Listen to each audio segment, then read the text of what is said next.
Hola, el día de hoy vamos a trabajar con las corrientes económicas. Vamos a ver cómo es que se fue transformando la distribución de los bienes de producción, cómo es también que se generó la riqueza a través de los años y conoceremos los diferentes pensamientos económicos que recordemos son aquellas ideas que nos permiten saber qué producir, cómo producir y para quién producir. Sí, entonces recordemos que ese es el objeto de estudio de la economía y hoy vamos a ver diferentes teorías que buscan resolver estas preguntas. Vamos a comenzar. Perfecto, vamos a comenzar con las escuelas del pensamiento económico. Recordemos, es qué producir, cómo producir y para qué producirlo o para quién. Las preguntas que busca resolver la economía. Entonces, a raíz de estas preguntas, existen diferentes corrientes de pensamiento, diferentes teorías que dicen qué es lo que se debe de producir, cuáles son sus beneficios, qué implicaciones tendría, y unas regularmente se oponen a las otras, ¿no? Pero vamos a conocer las más importantes y las que más le han dado sentido a la economía que tenemos hoy en día. Vamos a comenzar con el mercantilismo. Antes de pasar como tal a esa escuela del pensamiento, vamos a tomar como base la Edad Media. En la Edad Media el sistema económico pues básicamente era la cuestión de la producción, la sensación o la realidad, mejor dicho, de que se explotaba la cuestión de los trabajadores, solamente el señor feudal tenía los bienes de producción, entonces había esclavismo, era muy complicada la cuestión económica para la mayor cantidad, la mayor parte de las personas de la sociedad. Entonces, posteriormente de eso, comienza a surgir el mercantilismo. ¿Qué es esto? Las personas comenzaron a comercializar sus productos. Si bien era cierto que el señor feudal y los gobernantes o los reyes de las sociedades antiguas acaparaban la parte del oro, por ejemplo, de los metales preciosos, de la producción como tal, comenzaron los productores en cierto momento a comercializar. Entonces, esta escuela del pensamiento económico que es el mercantilismo, dice que con el paso del tiempo se empezó a expandir el comercio a tal grado de que se buscaban nuevas tierras para comercializar, ya no solamente de manera local, ¿sí? Ya con la cuestión de el barco, por ejemplo, se comenzaron a comercializar en diferentes ciudades o en diferentes lugares de territorio y eso les empezó a dar riqueza a las personas que arriesgaban incluso la vida, de no regresar por la situación del traslado y demás, pero generaban comercio y empezaron a acumular esa riqueza. Dice aquí que nació en Europa en el año 1550 el mercantilismo y es una corriente económica que se caracteriza por reconocer la riqueza de una nación a la cantidad de oro y plata que tengan. Entonces, una nación era más rica mientras más oro y plata tuviera. Entonces le empezaron a dar el peso económico a estos minerales preciosos. Aquí en el mercantilismo, el Estado era quien controlaba el mercado. No había una libertad empresarial como tal. Si bien el Estado decidía qué comercializar y en dónde, pues obviamente las personas eran quien realizaba este proceso mercantilista.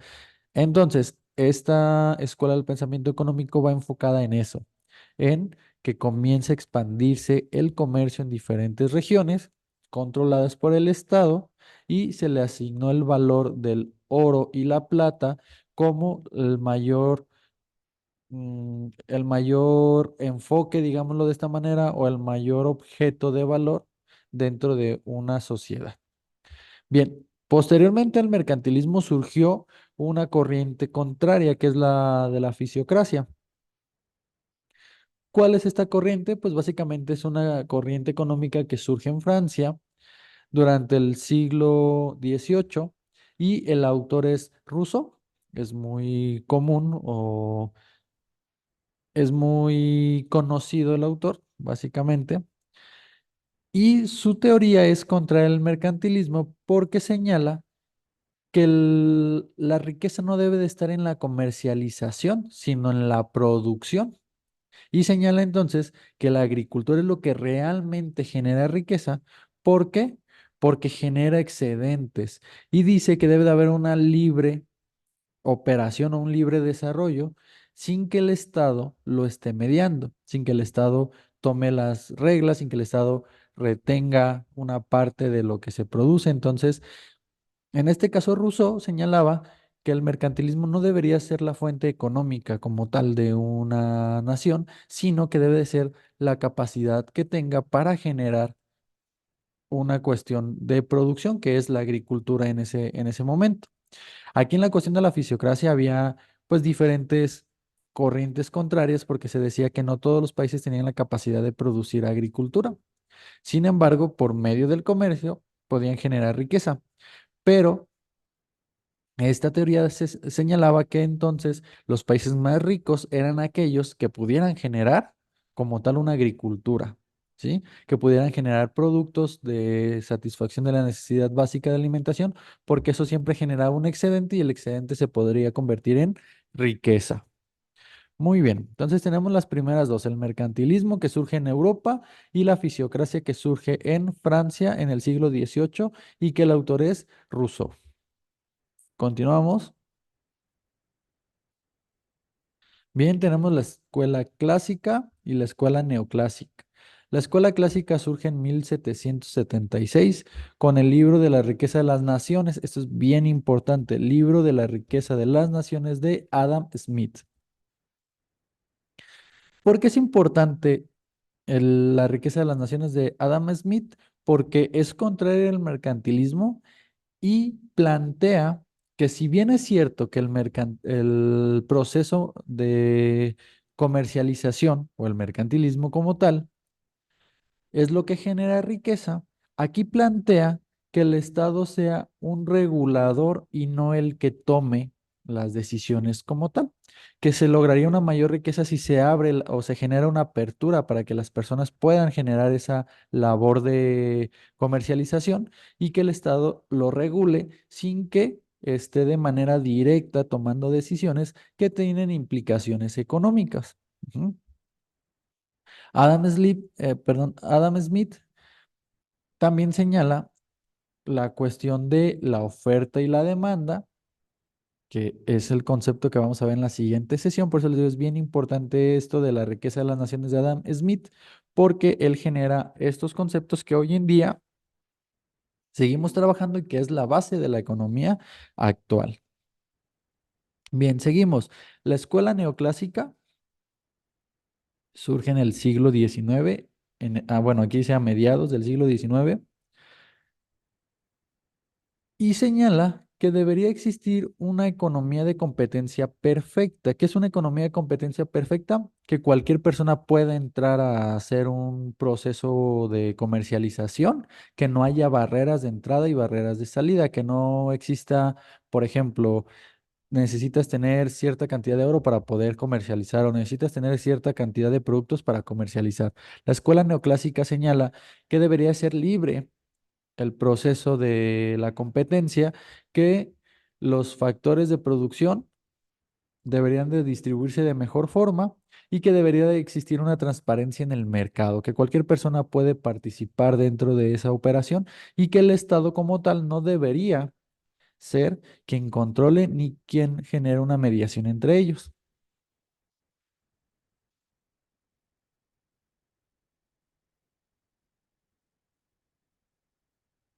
Ok, vamos a continuar con estas dos corrientes, que básicamente estas dos corrientes son las últimas dos que vamos a ver en la sesión del día de hoy. Repito, en la sesión del día, en la sesión, perdón, en la siguiente sesión vamos a trabajar con la cuestión de la oferta y la demanda y de ahí comenzaremos ya a entender cómo es que funciona la economía hoy en día. Bien, el marxismo señala que el Estado debería de ser el único dueño de los factores de producción, ya que las personas que generan riqueza de manera individual, como el capitalismo, sí, que hay una libre entrada y que cualquier persona lo puede generar, genera desigualdad social, genera clases sociales, generan en este caso, pues dos clases sociales muy marcadas,